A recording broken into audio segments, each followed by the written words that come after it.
We know that science and policy, economics and law are necessary, but not sufficient to move us toward a flourishing future. This is why the world's religions are key partners in this effort, and why Faith for Earth is such a valuable publication.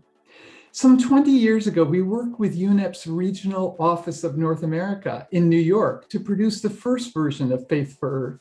Some 50,000 copies were published in 2000, and it later became available online.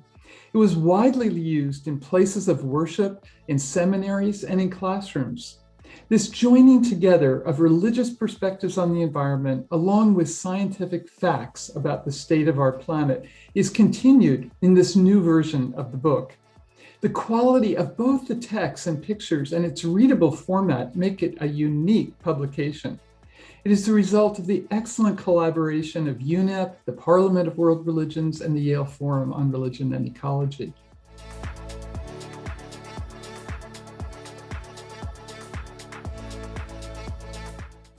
Faith for Earth is an introduction to the challenges and responsibilities of living in a time when every natural system of our planet is affected by human behavior. The faith section introduces the values and beliefs of many faith systems. Each chapter is assiduously researched and documented. In the online version, it's available free from the Parliament of the World's Religions. Live links to this background are available. The Earth section is an introduction to the natural systems on which every human is dependent and to what science tells us about the challenges we face. And in the online version, there are links to the research and reports on which this introduction is based. These links will be updated as scientific knowledge increases. The wisdom of the faiths is timeless, but it must be applied in today's world. The faith traditions offer us the moral guidance to right and wrong, both in terms of the well-being of our planet and justice for all. From a scientific perspective, we have the growing capacity to comprehend the full consequences of our choices. From an economic perspective, we can no longer say that we can't afford sustainability. And we can clearly see that unsustainable choices lead to impoverishment, to ecological disaster, and to moral bankruptcy. From neither the perspective of science nor faith can we claim to be innocent of the consequences of our actions. We are the first generation of humans to have the knowledge, the technology, and the wealth to create societies that are sustainable and just. All faiths tell us that with opportunity comes responsibility. Faith for Earth is just a starting point, a place to begin. We hope that it opens doors to understanding, to discernment, and to action.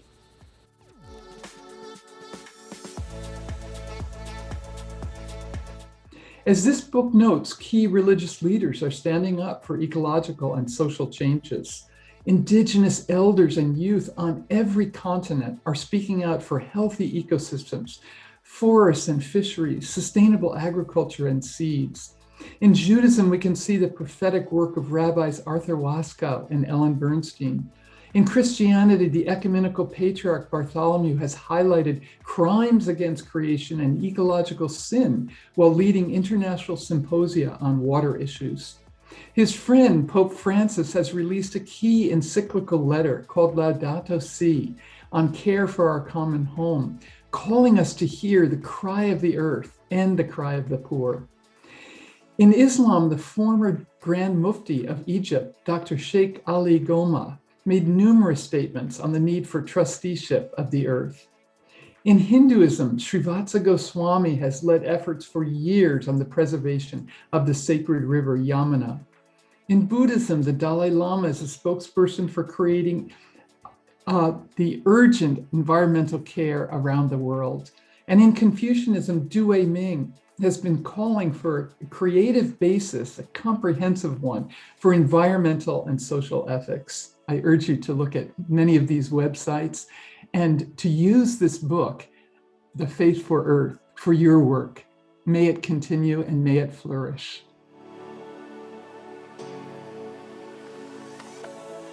Faith for Earth, A Call for Action is not a book like any other book. It is a book of enlightenment. It provides insights on the spiritual and moral values of religions on the environment and nature.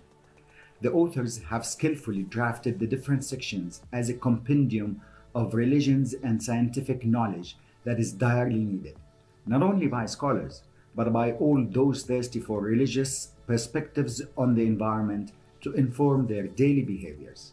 It is a book of guidance directed to seekers of knowledge. The Faith for Earth initiative of the United Nations Environment Programme is proud to have partnered with the Parliament of World Religions and the Yale Forum on Religion and Ecology to publish this book. Our objective of doing so fulfills the overall goals of the Faith for Earth initiative in engaging with faith actors and bridging the common understanding and relationship between religions and the science. In identifying what environmental issues the book should address, we have relied on the discussions of thousands of people, including decision makers, government perspectives, and representatives and stakeholders representing the private sector, civil society organizations, and many others. During our continuous dialogue efforts facilitated by the United Nations Environment Assembly. The book, while presenting these environmental crises, also provides some of the initiatives run by UNEP to address them on bringing the attention of the international community to act. Most of the environmental crises that we are facing today are caused by ignorance, greed, selfishness, or at least carelessness, leading to destructing our ecosystems, polluting our environment, and changing climate patterns. Our daily choices are impacted by the values we believe in or our ethical practices. Science is clear, and there are many UN and other international reports identifying the underlying root causes for the current state of nature. However, what is lacking is a common value or common value-based and ethical system that drives our behaviors. Religions do offer the moral guidance to reform our interaction with nature. If we call for justice in the world, we must consider environmental justice that governs our choices and behavior. The Faith for Earth book provides a glimpse on the environmental values that religions stand for.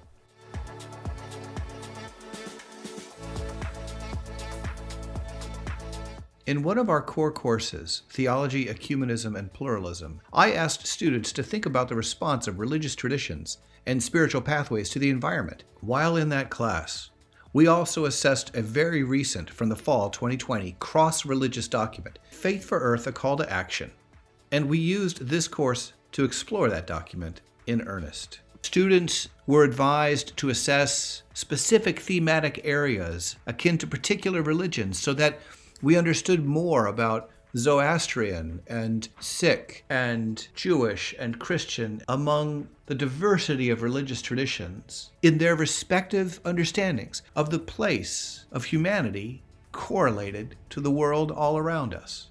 Student responses were based on 3 general observations. The first was a sense of gratitude for the work that had been completed and what appeared to them to be very much the most comprehensive resource of its kind available in classrooms. And this was my experience too. And secondarily, students were gratified to be able to think about these themes of climate care across faith traditions and spiritual pathways.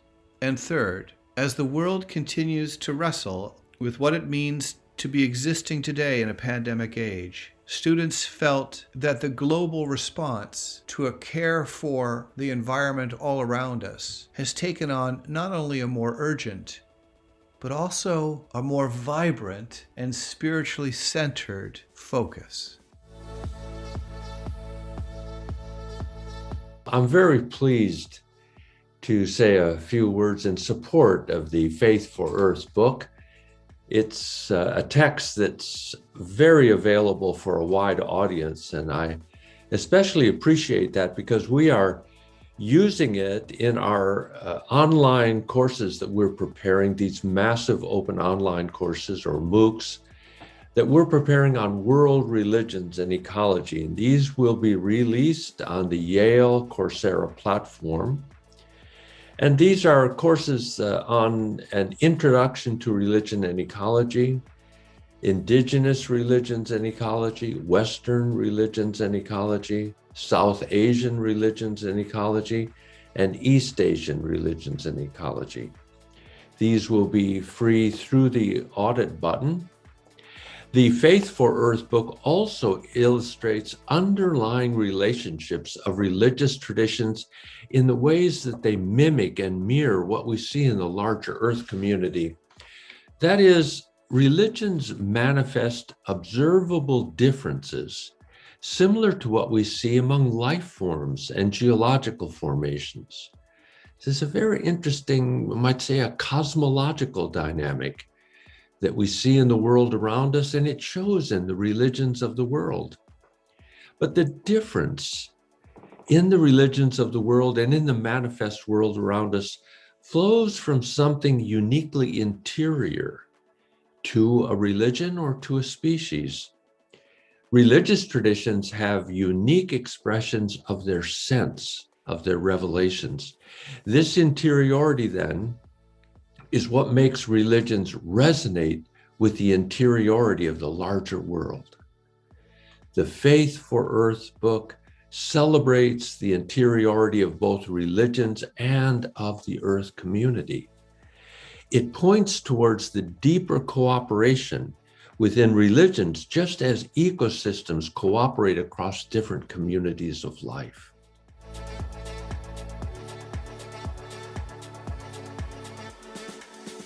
It is a sign of hope that the world's religions agree on certain core principles on our relation to nature. This is shown by research, and we have included these points of agreement in the book Faith for Earth, along with many primary sources that express these central themes. Here are the points of agreement on environmental ethics. The natural world has value in itself and does not exist only to serve human needs. There is a significant continuity of being between human and non-human living beings, even though humans do have a distinctive role. This continuity can be felt and experienced. Non-human living beings are morally significant in the eyes of God and in the cosmic order. They have their own unique relations to God and their own places in the cosmic order. The dependence of human life on the natural world can and should be acknowledged in ritual, ceremony, and other expressions of appreciation and gratitude. Moral norms such as justice, compassion, and reciprocity apply in appropriate ways both to human beings and to other than human beings. The well-being of humans and the well-being of other than human beings are inseparably connected. There are legitimate and illegitimate uses of nature. Greed and destructiveness are condemned. Restraint and protection are commended. Human beings are obliged to be aware and responsible in living in harmony with the natural world, and should follow the specific practices for this prescribed by their different traditions.